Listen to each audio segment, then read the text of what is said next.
ప్రశ్నార్థకంగా మారిందని చెప్పడంలో నిజంగా కూడా మేము ప్రశ్నిస్తూ ఉన్నాం. ఇప్పటికైనా కూడా వైద్య విద్యార్థుల యొక్క భవిష్యత్తును మరి వైద్య కళాశాలలను ప్రభుత్వం కాపాడాలని ఒక బాధ్యతాయుతంగా వ్యవహరించాలి ముఖ్యమంత్రి గారు అని చెప్పేసి నిర్లక్ష్యం వీడి బాధ్యతాయుతంగా పనిచేయండి. ఏమైనా రాజకీయంగా కుట్రపూరితంగా పగలు ప్రతీకారాలు తీర్చుకోవడంతో మీ సమయం సరిపోతుంది. కేటీఆర్ గారిని, కేసీఆర్ గారిని, మరి హరీష్ రావు గారిని అయితే దాన్ని బదనం చేయడమే పనిగా పెట్టుకున్నారు తప్ప రాజకీయంలో పాలన మరి రాహిత్యమా, ఇది అవగాహన రాహిత్యమా అర్థం కాని పరిస్థితి. మీరు ఇలా దామోదర నరసింహ గారు మాట్లాడుతున్న ఆరోగ్య శాఖ మంత్రివర్యులు ఏమంటారు? మీ పాలనలే వైద్య విద్య నీరుగార్చింది. అసలు మీరు కాంగ్రెస్ హయాంలో ఉన్నప్పుడు ఎన్నుండే ఉమ్మడి మరి రాష్ట్రం ఉన్నప్పుడు మెడికల్ కాలేజీల సంఖ్య ఇప్పుడు ఎంత పెరిగింది?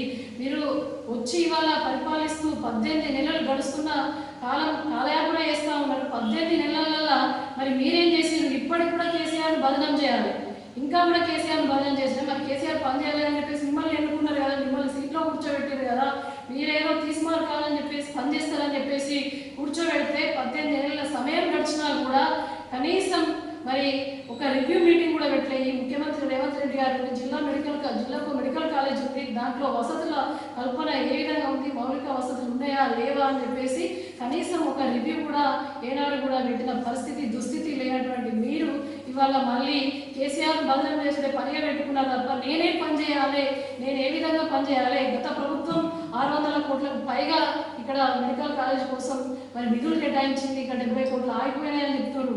నిధుల విడుదల జాప్యం కూడా చేయకుండా వెంటనే విడుదల చేయాలి.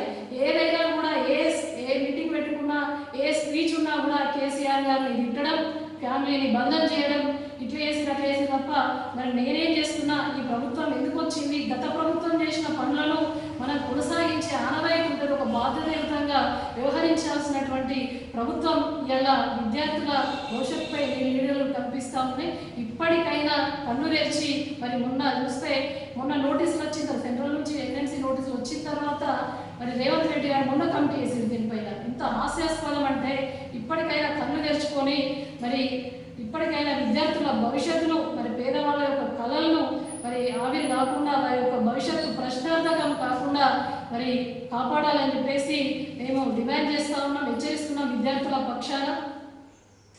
ఇంకొక పక్క చూసినట్టయితే ఫస్ట్ ఎన్ఎంసీ గైడ్లైన్స్ ప్రకారం ఫస్ట్ పర్మిషన్ వచ్చినటువంటి మెడికల్ కాలేజ్ ఏదైనా ఉంది అని అంటే అది జైత్యాల మెడికల్ కాలేజ్ అని చెప్పేసి సంబరపడ్డ డాక్టర్లు కావచ్చు, అక్కడ ఉన్నటువంటి ప్రజాప్రతినిధులు మరి నోర్లు అప్పుడు బాగా గట్టిగా వేసినాయి. కేసీఆర్ గారు ఇస్తే నేను సాధించినారు. కేవలం కేసీఆర్ గారు ప్రతి జిల్లాకు మెడికల్ కాలేజ్ ఉండాలి, పేద విద్యార్థుల కళలు నెరవేరాలని చెప్పేసి కవితక్క గారి కృషి ఫలితంగానే ఇలా మెడికల్ కాలేజ్ ఏర్పాటుకి వైద్య ఆరోగ్య శాఖ మంత్రి హరీష్ రావు గారు ఉన్నప్పుడు మరి పర్మిషన్ రావడం జరిగింది. ఫస్ట్ పర్మిషన్ వచ్చింది. ఇవాళ ఆ మాట్లాడిన నోరు మరి ఎందుకు మూతపడ్డాయి? ఇలా కళాశాల మూతపడే పరిస్థితికి తీసుకొచ్చినటువంటి దుస్థితి ఉన్నది. ఇలా ప్రభుత్వం చేతగాని తనానికి నిర్లక్ష్యానికి నిదర్శనం అని చెప్పేసి హెచ్చరిస్తా ఉన్నాం. నువ్వు ఏ పని చేసినా కూడా అన్ని ఫెయిల్, అట్టర్ ఫ్లాప్. బస్సులను పెడితే ఇలా ఛార్జీలు పెంచి రైతులకు భరోసా అంటారు, ఎలక్షన్ స్టంట్. ఏదైనా కూడా కేసీఆర్ గారిని బదనం చేయడం కాకుండా ఇలా పని చేసి మంచి పరిపాలన అందించి మరి ఈ యొక్క విద్యార్థుల భవిష్యత్తు కానీ ఇచ్చిన హామీలను నెరవేర్చాలి. ఒక బాధ్యతాయుతంగా కూర్చున్నటువంటి సీట్లో కూర్చున్నారు, ఒక బాధ్యతాయుతంగా వ్యవహరించాలి.